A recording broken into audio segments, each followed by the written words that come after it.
Hi guys, welcome to my channel. Just going to be showing you how to make this very hungry caterpillar cake. It's my very first tutorial, so bear with me with any teething problems and let's get started.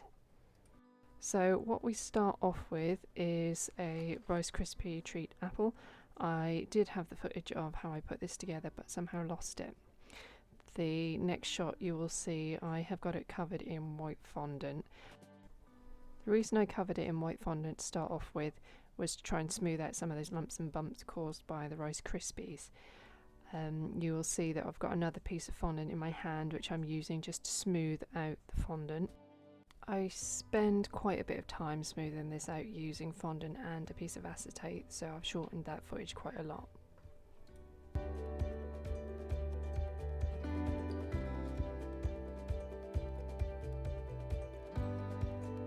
And this is the finished result.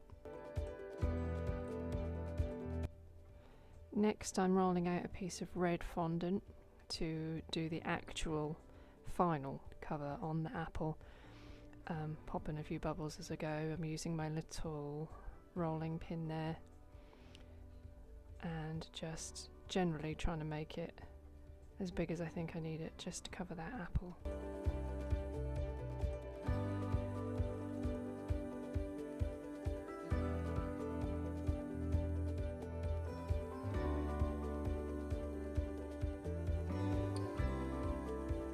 The next step is to apply the red fondant to the apple. The way I do this is just by brushing a little bit of water onto the apple shape and then just placing the red fondant over.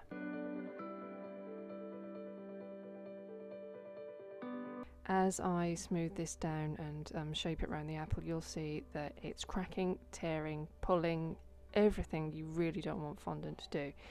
Ordinarily on a tiered cake, that would stress me out and it would be bad and you would pull it off and you'd have to start again. With this apple, because I can pick it up, move it around, and it is a lot more firm and solid, I am able to smooth it down and work on it to the point where you cannot see any cracks or tears or anything, and it looks nice and shiny. You will see that a little bit further on once I've finished.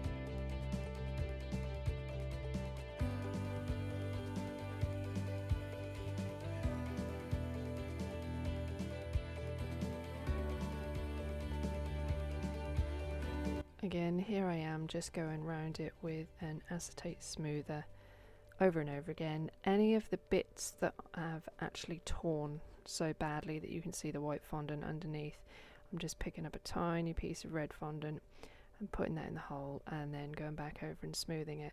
Again, I've got a piece of fondant here as well and I'm just smoothing it down to get rid of any elephant skin or bumps that I can still see.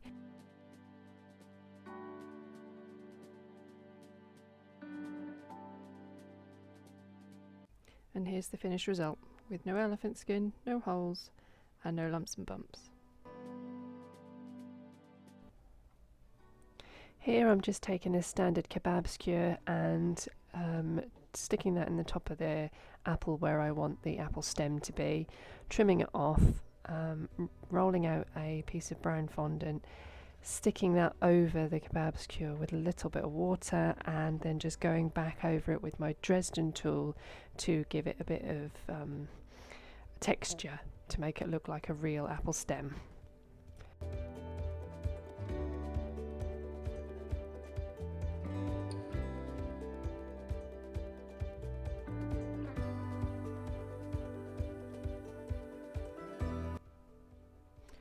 Next I decided to do a little bit of airbrushing just to give this apple a little bit of depth.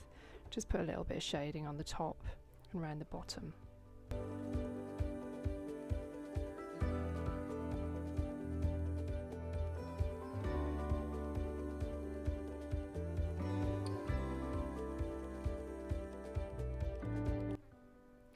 Now it comes to actually putting the cake together.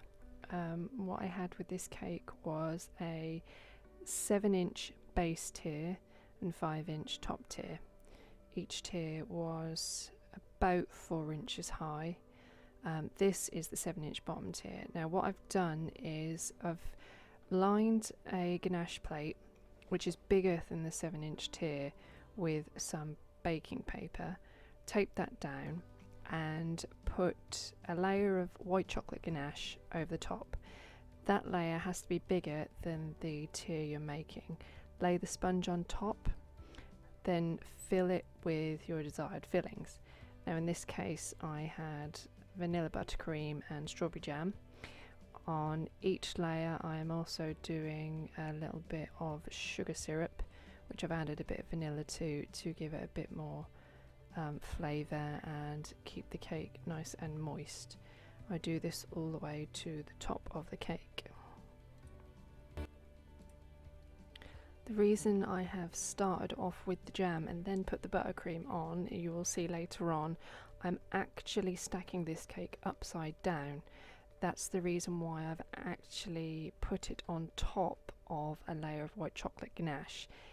This is my way of getting sharp edges, and I'll show you a little bit later on how I do that. Next you'll see I'm covering the cake in a layer of white chocolate ganache. This is the crumb coat, and this is the bit which traps all the loose crumbs onto the cake.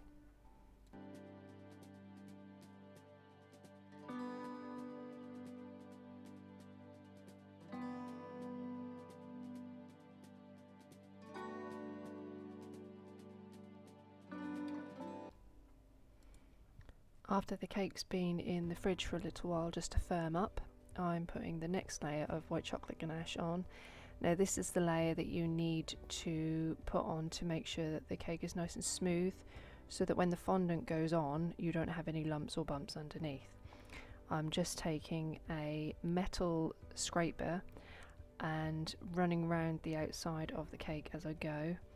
This is again just to make sure it's nice and level so that you don't have wonky sides. You can get various different types of smoothers. I prefer this one because it's got a nice grip on it, and the metal ones I find when it comes to smoothing the outside you can heat them up to help with the smoothness. You'll see me do that trick a little bit later on. So I continue to work around the cake, filling any holes in with ganache and smoothing it with my scraper as I go. I also get my level out to make sure the top of the cake is as level as I can possibly get it.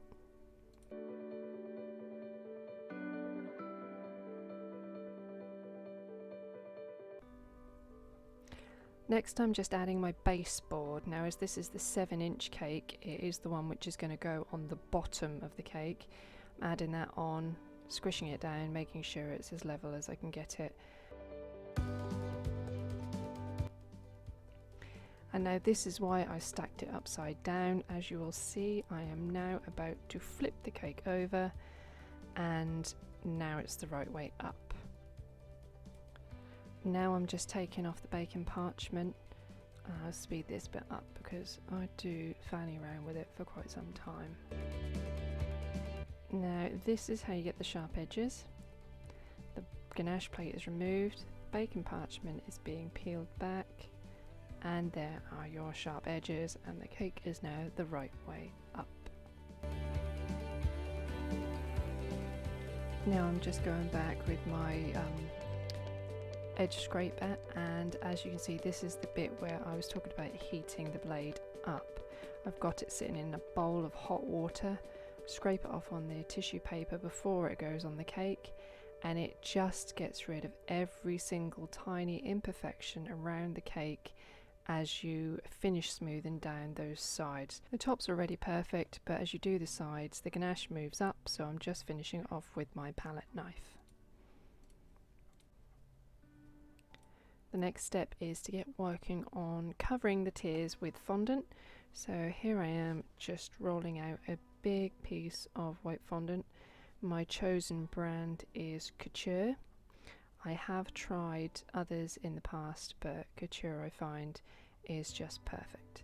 Now here I am just adding a little bit of water. This is the 5-inch tier. I did go a little bit over the top with the water, so I just dabbed that off with a piece of tissue paper. Place the fondant over the top, smoothing down the top first, then getting straight onto the edges and just smoothing that down as I go around the sides. Cut off the excess fondant and go back and smooth a little bit more. Just keep trimming that until all the excess fondant is gone. And what I have here is a Cakes by Carol smoother. Just working around the outside that. I do that for quite some time just to get those outside edges nice and smooth. Now I'm just using my two side smoothers together. I'm just pinching the top edge of that fondant to keep those top edges nice and sharp.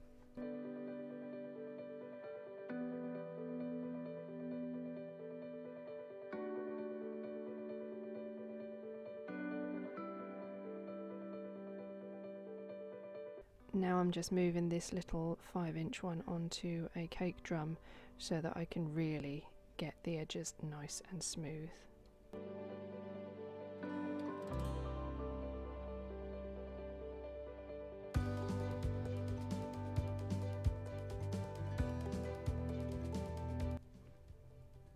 Here what I'm actually showing you is the 7-inch cake, just a close up to show you what all that smoothing does actually achieve.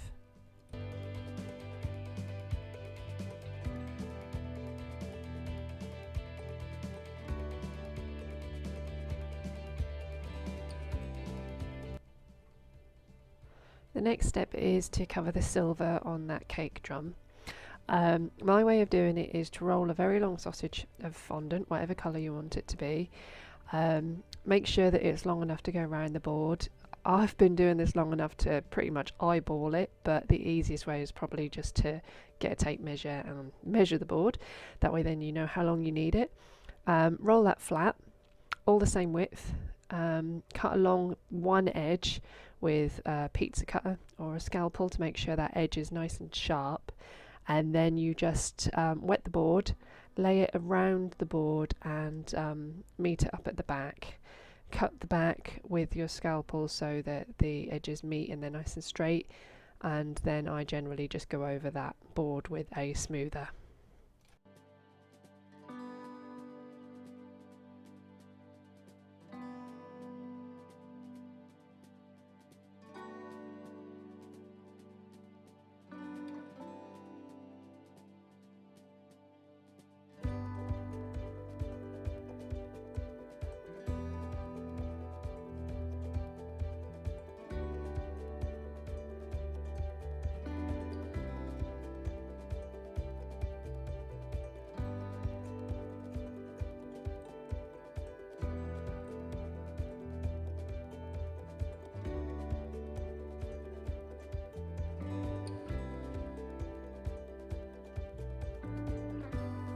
Next, what I'm doing is taking a razor blade and running around the edge of the cake board to cut that fondant off with a nice clean edge. I run round with my finger to smooth the edge.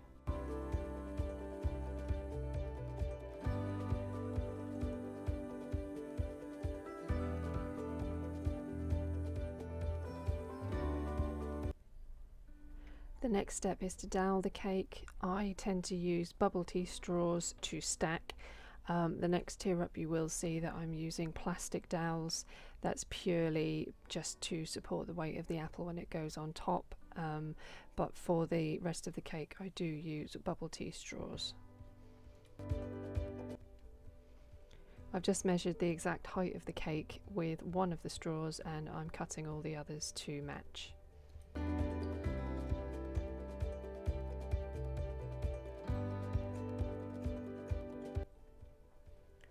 Now I'm just pushing the straws back into the cake, one in the centre and the rest in a circle around it. I'm just smearing a bit of royal icing onto the top of the cake so that the next tier has something to stick to. I'm carefully picking up the next tier and placing it on top. As the next thing I need to do is to get the apple to sit on top of the cake, I'm just trimming off the plastic dowel which I'd already put in the cake when filling it.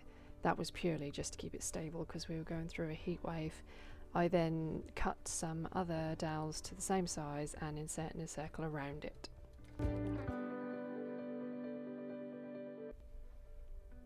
Again, here I'm adding just a little bit of royal icing and then I'm placing the apple on top. The next step is to put the food that I've made on the sides of the cakes. Now, I did film me making the food, but somehow managed to lose the footage yet again. I guess it's a learning curve for next time, upload as you go. But basically each piece of food is, rather than being a flat piece of fondant colour, it is actually normally two pieces mixed together, because if you look at the artwork in the Eric Carle Very Hungry Caterpillar book, none of it is just one piece of flat colour. It is all very mixed up and tie-dye effect. Now I'm just pushing a cocktail stick into the apple, roughly where I want the caterpillar's head to come out of the apple. And this cocktail stick is just where I want the caterpillar's tail or bum end to sit before the caterpillar actually enters the apple. Here all I've done is mixed various different shades of green together to make the caterpillar's body. I've rolled small balls and flattened them into discs, and I'm literally just piling them up on the cocktail stick to make his body go into the apple, and then I do it so that his body then comes out the other side on the other cocktail stick I put in. The day that I decorated this cake was a particularly hot summer's day for the UK, and everything was getting all melty and wilty. I did try adding Tylose to a lot of the fondant to firm it up, but it just was not setting, so I've added another cocktail stick into his back part of his body to keep everything secure during transportation.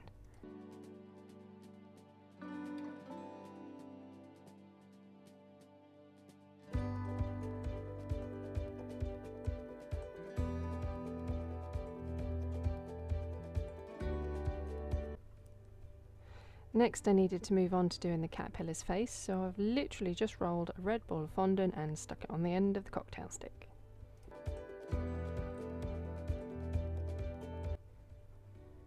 Here you can see I'm just working on the eyes for the caterpillar.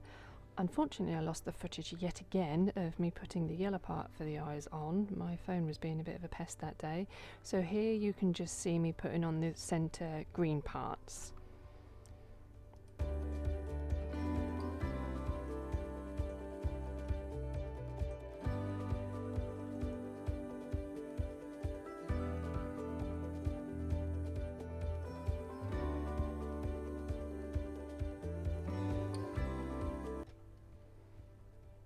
Here I'm just adding a teeny tiny little purple nose, slightly triangular shaped.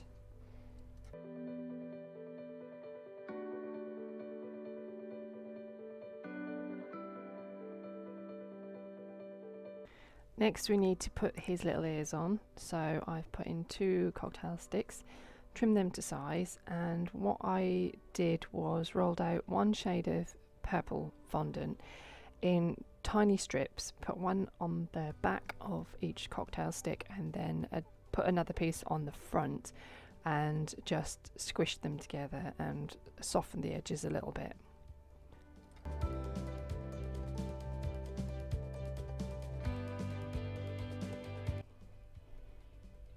I did actually play around with these for quite a while just to make sure I got them right, so I'll speed this footage up.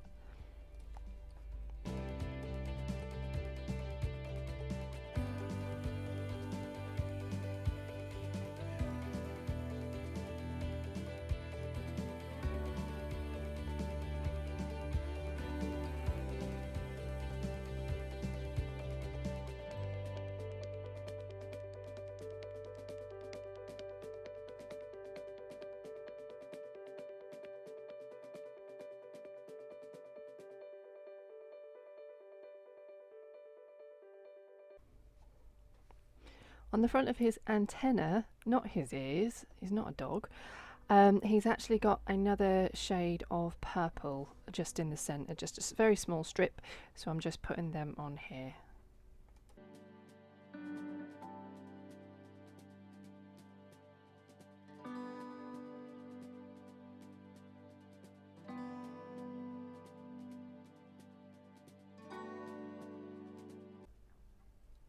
Just going back and straightening up the strips a little bit with my Dresden tool.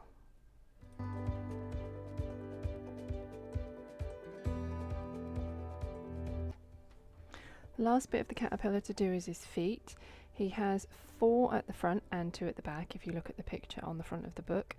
I've just got a mix of brown fondant here and I'm pulling off tiny pieces and just sticking them underneath the caterpillar with a little bit of water.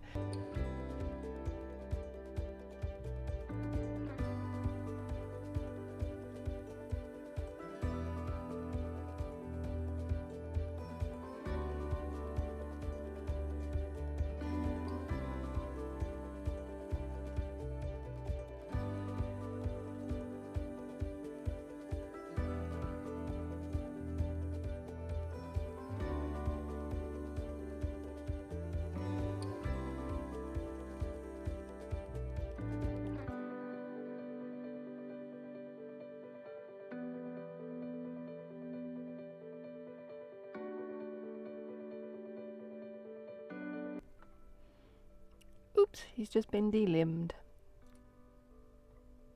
That didn't happen. Let's just put it back on.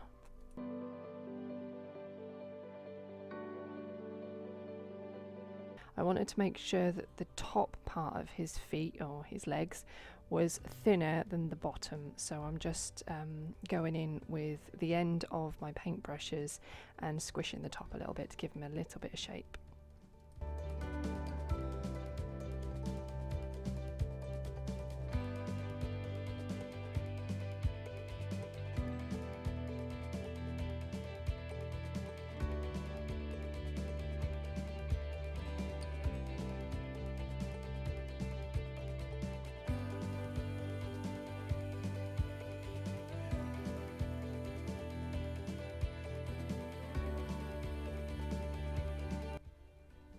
Now I need to put the name on the cake. I did previously make a leaf with the little boy's name on it, but I lost the footage of that. Yet another bit. What I've done is gone in and put a cocktail stick in the apple so that the leaf has something to lean against. Bearing in mind it was hot weather, I didn't want it to just wilt and fall off. As the name leaf was previously made from gum paste, it's now hard, so I'm just putting a small piece of gum paste behind the cocktail stick with a little bit of water, and then I'm going to push the leaf on the front to get it to stick.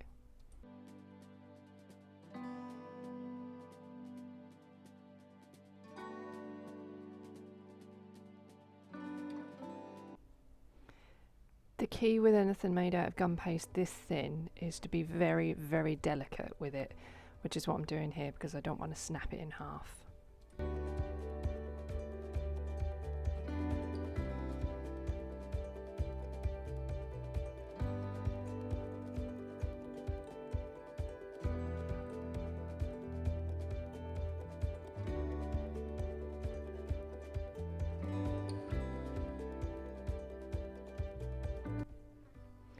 I'm just using my Dresden tool here to push the gum paste onto the back of the leaf to make sure it sticks nicely.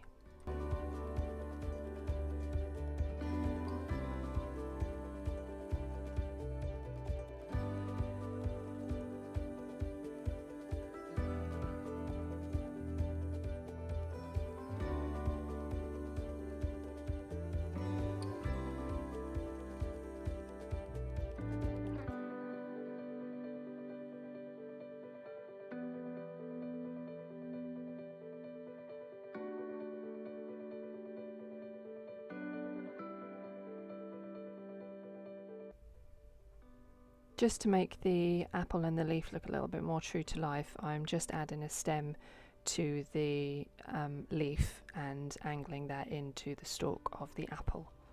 Just adding that on with a little bit of water.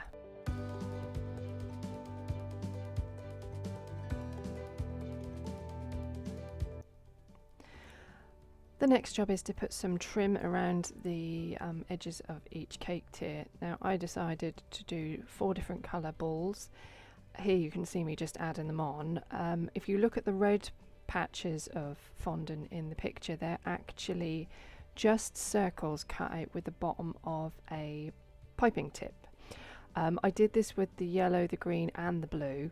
If you do it with the same shape cutter, same size, same shape, and then roll them up, you'll find that all the balls will be exactly the same size.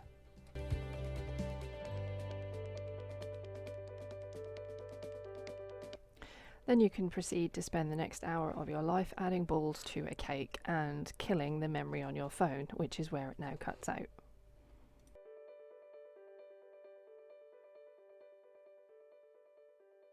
What I'm doing here is just cutting out the number. I've rolled out a piece of green, which is the colour I want the number 3 to be, and I've traced the number 3 onto a piece of baking paper, laid that over the top of the fondant, and I'm just marking over that with the Dresden tool. So what happens is once you've lifted up the baking paper, you'll get the impression of the outline you want to cut.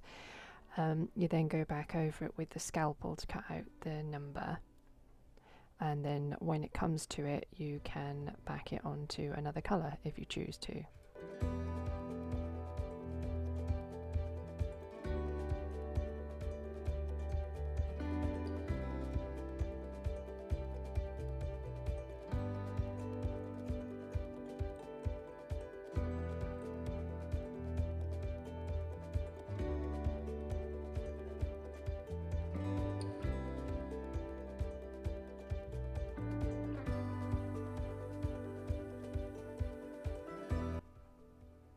I'm now rolling out a piece of yellow, which is the colour that I want to mount the number 3 on. I put the number 3 on the top with a little bit of water, and then the footage got cut again because my phone ran out of memory, but I literally just cut around the outside of the yellow with my scalpel, and then you'll see the finished result a bit later on when I put it on the cake.